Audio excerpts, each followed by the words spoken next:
मेरे प्यारे देशवासियों, दुनिया जब आज ग्लोबल वार्मिंग को लिए चिंता करती है, तब मैं विश्व को भी बताना चाहता हूं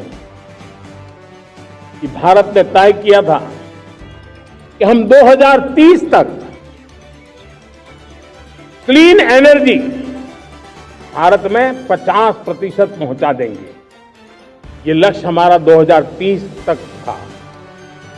मेरे देशवासियों का सामर्थ्य देखिए, मेरे देशवासियों की संकल्प शक्ति देखिए, मेरे देशवासियों को विकसित भारत बनाने का संकल्प को पूर्ण करने के लिए उनकी दौड़ देखिए। हमने जो लक्ष्य 2030 में तय किया था, वो 50% क्लीन एनर्जी का लक्ष्य 2025 में हमने कर लिया।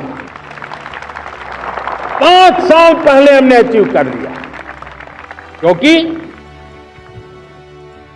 विश्व के प्रति भी हम उतने ही संवेदनशील हैं, प्रकृति के प्रति भी उतने ही हम जिम्मेवार लोग हैं।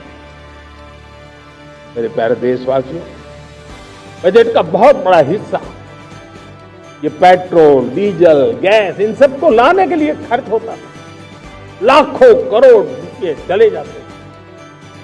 अगर हम ऊर्जा में डिपेंडेंट न होते तो वो धन मेरे देश के नौजवानों के भविष्य के लिए काम आता।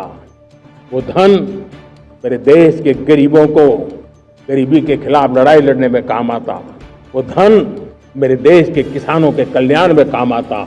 वो धन मेरे देश के गांव की परिस्थिति को पलटने के लिए काम आता। लेकिन हमें विदेशों को देना पड़ता।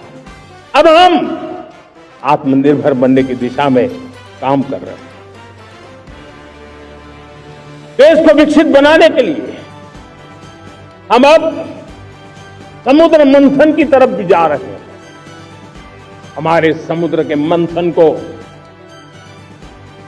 आगे बढ़ाते हुए हम समुद्र के भीतर के तेल के भंडार, गैस के भंडार, उसको खोजने की दिशा में एक मिशन मोड में काम करना चाहते हैं। और इसलिए भारत ने national deep water exploration mission शुरू करने जा रहा है। ये ऊर्जा इंडिपेंडेंट बनने के लिए ये हमारी महत्वपूर्ण घोषणा है। मेरे प्यारे देशवासियों, आज पूरा विश्व क्रिटिकल मिनरल को लेकर के बहुत ही सतर्क हो गया है। उसके सामर्थ्य को लोग भली भांति समझने लगे हैं।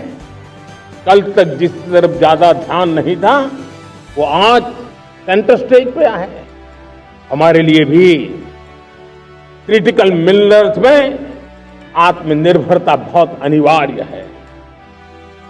एनर्जी का सेक्टर हो, इंडस्ट्री का सेक्टर हो, रक्षा क्षेत्र हो, टेक्नोलॉजी के हर क्षेत्र हो, आज क्रिटिकल मिनरल्स की टेक्नोलॉजी के अंदर बहुत अहम भूमिका है।